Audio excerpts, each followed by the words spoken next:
శుభోదయం. Global బెతేనియా Calvary ministry తరపున ఈ ఉదయకాల సమయంలో మరొకసారి మీ అందరితో కూడి కలుసుకొని దేవుని యొక్క పరిశుద్ధమైన మాటలు ధ్యానించుటకును దేవుడు నాకు ఇచ్చిన మధురమైన అవకాశమును బట్టి దేవునికి ప్రత్యేకమైన వందనాలు తెలియజేస్తున్నాను. ఈరోజు కూడా పరిశుద్ధమైన వేద గ్రంథంలో నుండి మరో చక్కటి మాటను చదువుతున్నాను. దయచేసి గమనించండి. కీర్తనల గ్రంథము 116వ అధ్యాయము 8వ వచనాన్ని నేను చదువుతున్నాను. దయచేసి గమనించండి.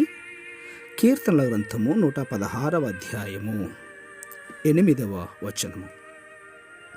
మరణము నుండి నా ప్రాణమును, కన్నీళ్లు విడవకుండా నా కన్నులను, జారిపడకుండా నా పాదములను నీవు తప్పించి ఉన్నావు. దేవునికి స్తోత్రం కలుగునుగాక. అవును ప్రియులారా, భక్తుడైనటువంటి దావీదు గారు ఇచ్చినటువంటి గొప్ప సాక్ష్యం ఇది. అవును, నా జీవితంలో కూడా ఎన్నో శోధనలు, బాధలు, ఇబ్బందులు, ఇరుకులు, అవమానములు, చివరికి మరణములు సంభవించినా కూడా అద్భుతంగా దేవుడు నన్ను సురక్షితమైనటువంటి తన కాపుదలతో ముందుకు కొనసాగిస్తుంటున్నాడు.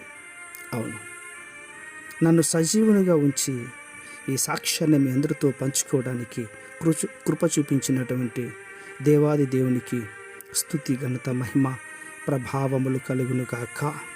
అవును, ఈ విధమైనటువంటి అనుభవ సాక్ష్యములు దేవునికి ఎంతగానో మహిమ తెస్తాయని నేను గ్రహిస్తుంటున్నాను.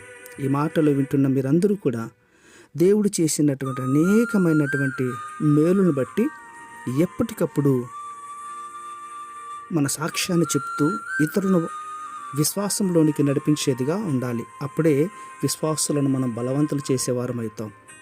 సువార్త ప్రకటించడం ఒక్కటే కాదు, కానీ జీవితంలో దేవుడు మన పట్ల చేసిన గొప్ప కార్యాలను బట్టి సాక్షులుగా ఉండాలని నేను కోరుకుంటూ ఉన్నాను ప్రియులారా.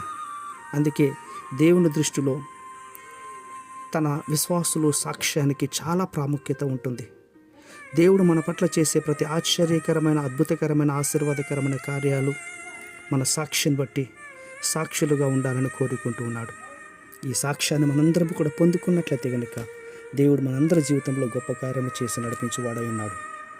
పరిశుద్ధమైన మా ప్రియ పరలోకపు తండ్రి, నిజమైన ఆయన భక్తుడైన దావీదు గారు చెప్పినటువంటి గొప్ప సాక్ష్యాన్ని ఈ మాటలు వింటున్న వారందరూ కూడా వారి జీవితంలో మీకు సాక్షిగా నిలబడి అనేకమైన విశ్వాసులను మీ సన్నిధిలోకి నడిపించి వారుగా ఉండటకును సహాయం చేస్తున్నందుకే స్తోత్రాలు అర్పించుకుంటూ చిన్న ప్రార్థనను మా రక్షకుడిని యేసయ్య బట్టి అడిగి వేడుకను పొందుతున్నాం మా తండ్రి. ఆమేన్, ఆమేన్, ఆమేన్.